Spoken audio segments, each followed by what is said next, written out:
After 2 years of Genshin Impact theory videos, I learned that there are some specific topics that, if even mentioned, will inevitably cause an uproar in the comment section, like Irminsul retroactively erasing memories instead of erasing the past itself. Well, today I'm going to create a new topic that is potentially going to create not an uproar, but a whole cataclysm in the comment section. As you can tell from the title and thumbnail, this video is gonna be about the ancient Archons of Teyvat, the 7 Archons that I think existed before the Archon War. Before you stop the video right here to head for the comment section, hear me out, it's not a long video anyway. As always, this is a theory video. I use information available in the game, but my theories and conclusions are not to be considered the official lore of the game, unless I get something right and it's confirmed in a later update of the game itself. With that out of the way, it's definitely time to start the video. In the scattered piece of the Decarabian stream, the god of storm, Decarabian, has been defined as the Animal Archon before the rise of Barbatos.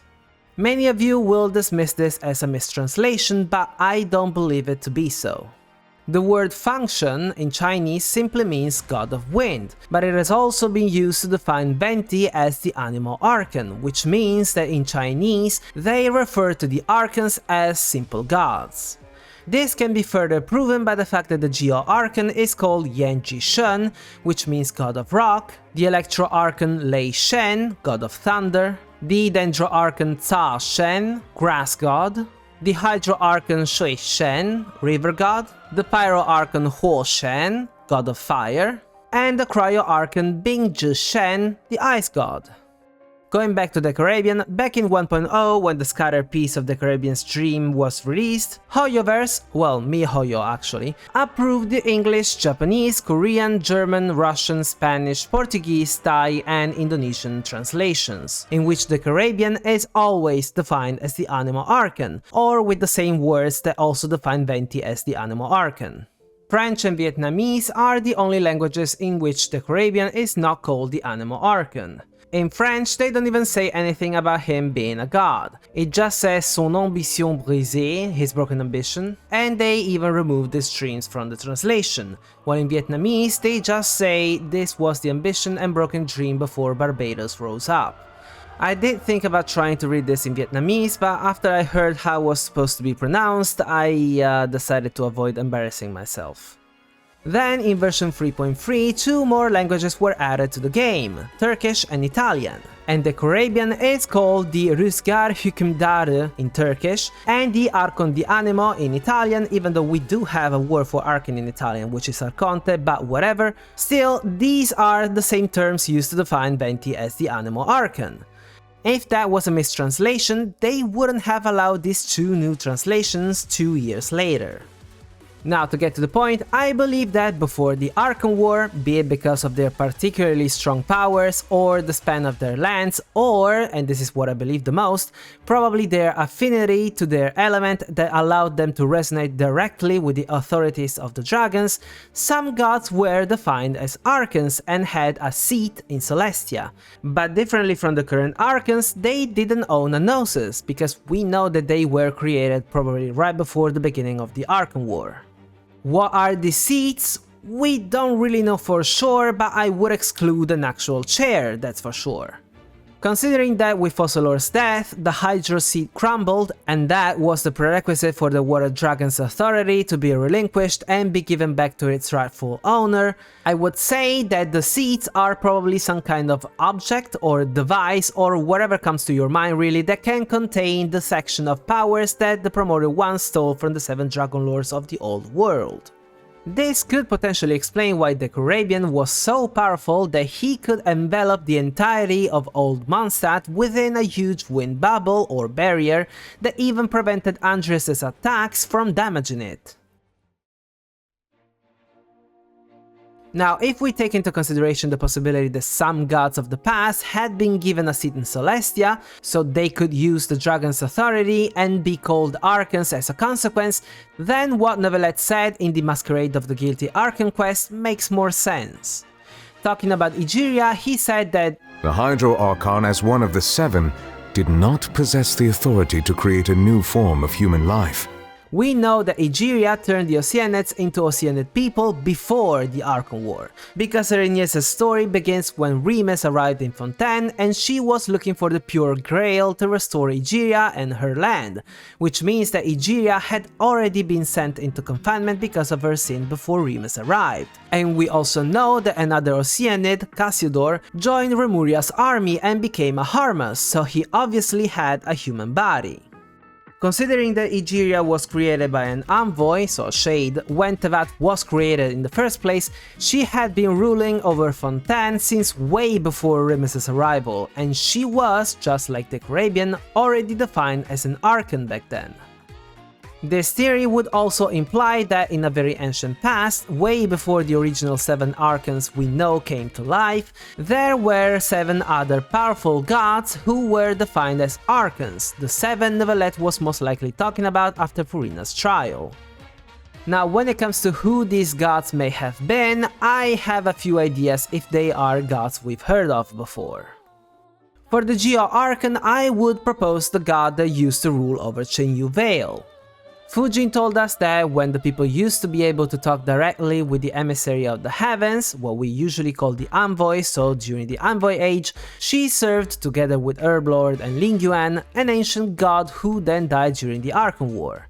As a consequence, this god, but also Fujin if you think about it, was so ancient that even Zhongli would look like a child with his 6,000 years of age in comparison.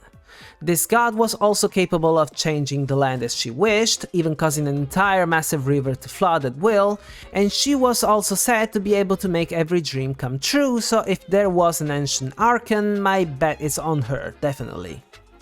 For the Electro Archon, my guess is Kapazir, the Thunderbird. She, much like the unknown god from Chenyu Vale, was very ancient, so ancient that she witnessed the descent of the Celestial Nails, as we learn from her memories. Furthermore, the fact that she was a Thunderbird, so a manifestation of thunder, just like the Shogun, makes me think that her affinity with Electro may have been just as strong as the Raiden twins, so that's why my bet is on her. For the Dendro Archon, it's actually pretty easy, we've known it for ages. In Gilded Dreams, we learned that the banquet belonged to Nabu Malikata, life was the domain of Ruka Devata, and that authority was in the hands of Deshret, but we had to wait until version 4.1, so 10 updates after the release of this artifact set, to finally learn what having the authority actually means. Furthermore, in Flower of Paradise Lost, we learned that Deshret rejected the gift granted by the Divine Throne. Now, I've always believed that it meant that he decided not to participate in the Archon War, giving up on the chance of becoming an Archon, so the gift would have been the Gnosis he would have obtained by winning the war. But now I think that the gift granted by the Divine Throne was his position of Archon that he already had, and he rejected this gift by not joining the Archon War, giving up on the chance to keep this position by winning against his two god friends. We've also been told time and time again that he was the God King of the Desert, which back then meant the entirety of Sumeru, and that he was born basically when the nail descended and Sumeru was transformed into a desert, so he was a very ancient and powerful god. For the last two Archons, the Pyro and the Cryo ones, we literally have nothing about them, nor about the ones who won the Archon War, nor about the current ones, so even speculating is very complicated. Despite that, I do have an idea about Natlan, even though it may sound like a stretch. When the Nahualteca, the ancestors of the Aztecs, left Aztlan, their legendary land of origin, they were looking for an eagle perched on top of a large prickly pear cactus that grew from the heart of Copil, the son of Huitzilopochtli's sister. Now, Huitzilopochtli is the god of war, and I think that the Pyro Archon represents him. I have two videos about Natlan, the Pyro Archon and Huitzilopochtli, so if you're curious, the links are in the description. Back to the heart from the Aztec mythology, Copil's mother was Malina Xochitl, and she was the god of snakes, scorpions and insects of the desert. And in case you didn't remember, Natlan is supposed to be west of the Great Red Sand Desert. The point here is that in Genshin Impact we also know of a very special heart, the heart of Naberius that Rhine was looking for, and Naberius is a name from the Ars Goetia, so it is a god of Teyvat, which means that there is a slight chance that Naberius was an ancient god from Natlan, so he could have been the ancient Pyro Archon. To conclude this theory though, an obvious question comes to mind. Why did the Archon War happen? Well, we could dismiss this with a simple answer like 4 of these ancient Archons had died, so they enacted the Teyvat Hunger Games to have 7 Archons again. But it's not enough. The main difference between these ancient Archons and the modern ones is, as we said before, that the modern ones have been given the Gnoses.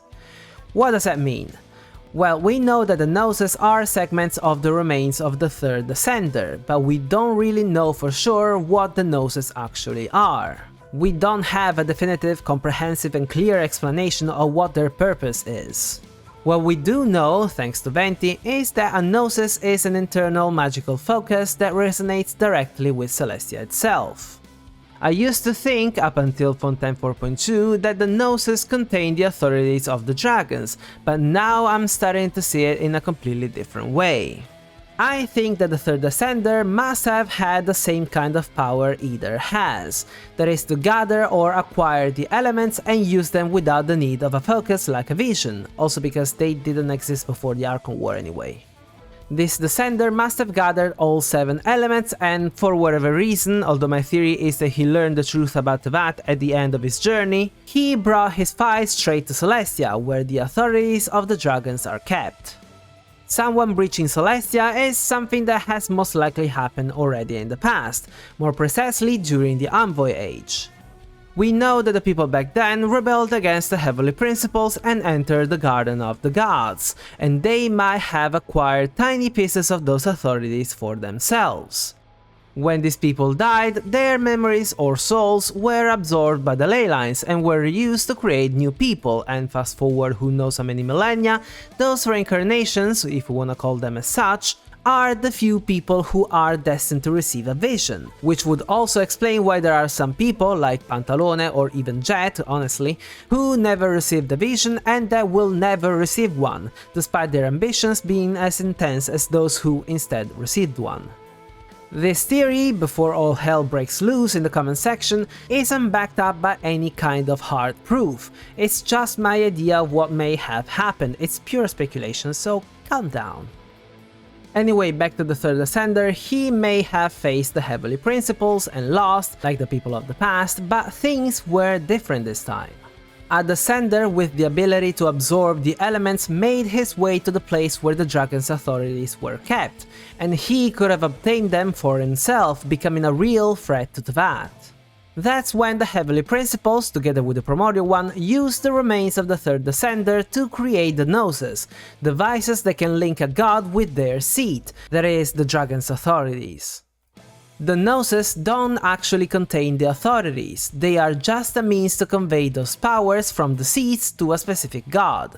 They are a focus that resonates directly with Celestia. They are essentially a two-factor authentication that allows one god only to be able to use those powers, and in case of their demise, someone who has the same qualities of that god, so a twin sister like A, or a being that was created by one of those gods, like Nahida, who was created by Rukkhadevata, or Fossilor, who was an Oceanid created by Egeria, and that Egeria herself turned into a god. It's no wonder that the only other being capable of using a Gnosis was Scaramouche, a puppet created by Raiden A. This new system prevented the authorities from being acquired by a random person who managed to breach Celestia, reason why Fossilor needed to destroy her seat in order to give Neuvillette his authority back. Once the seat has been destroyed, the Archon doesn't exist anymore, so the key, the Gnosis, loses its purpose because a key without a lock to open is useless. This is also why Neuvillette easily gave Arlecchino the Gnosis. He doesn't need it, it's completely useless to him. He has the authority that was once locked into the Hydra seat, or better yet, he became the seat himself. Reason why he put aside part of his powers so that the people could keep receiving Hydra visions. On this note, very quickly, if Celestia gave the Archons their Gnosis to resonate with the authorities, who or what gives the people their visions for basically the same reason? According to me, it's the statues of the Seven, especially because this would explain why people always get the inlay that represents the nation in which they received their vision, rather than one that would represent their nationality. For example, Scaramouche received a Sumeru vision despite him being from Inazuma, and Thoma received an Inazuman vision despite him being from Mondstadt. This theory would also explain why the Traveler can get his elemental affinity from the statues. They usually charge a vision with an element, but in this case they are charging the Traveler directly because he is literally a walking vision himself.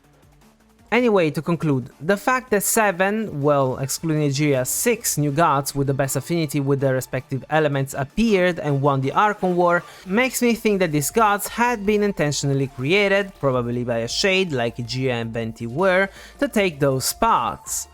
This would also mean that the Archon War was not a way to find out who was going to rule over the nations and receive a seat, but a way to remove the countless inferior gods that didn't perfectly resonate with the dragon's authorities, leaving just those specific 7. For example, Guizhong was the god of dust, and Havria was the god of salt, and these elements were just aspects of Geo, they didn't fully represent the element as a whole. After watching this video, you will probably have some major doubts on my sanity, but I'll ask you this. Were we ever told that the 7 winners of the Archon War were the first ever Archons of Teyvat? And before you mention what Ganyu said back in Liyue, she specifically said, "When the Archon War came to its end 2,000 years ago, the first iteration of the 7 would gather in Liyue and drink with Rex Lapis." Now, an iteration, by definition, is a reputation, a new and improved version of something that existed before. So saying that the 7 who won the Archon War are the first iteration technically means that there has already been a previous version of them. Next question. Do you really think that the Decarabian being an Archon is actually a mistranslation, even after Neuvillette told us that Egeria was an Archon and one of the 7 when she gave human bodies to her Oceanids, considering the fact that she committed her sin before Remus arrived in Fontaine? Well, this is my theory, and my goal was to share it with you. Whether you believe it could be right or even give it a chance and consider the possibility, well, that's completely in your hands. And that's it, I hope you liked the video. If you did, don't forget to leave a thumbs up, and if you're interested in Genshin Impact Theory videos, consider subscribing. Okay, I'm ready, come at me in the comment section, I will fight to the bitter end. I'm kidding. Anyway, I'll start making my Star Rail character showcase, but it'll take a little bit of time because I don't really know how to approach this kind of video. I will have to watch some similar videos on YouTube to get an idea, and then I'll make mine. Anyway, thank you so much for watching, and until next time, over and out.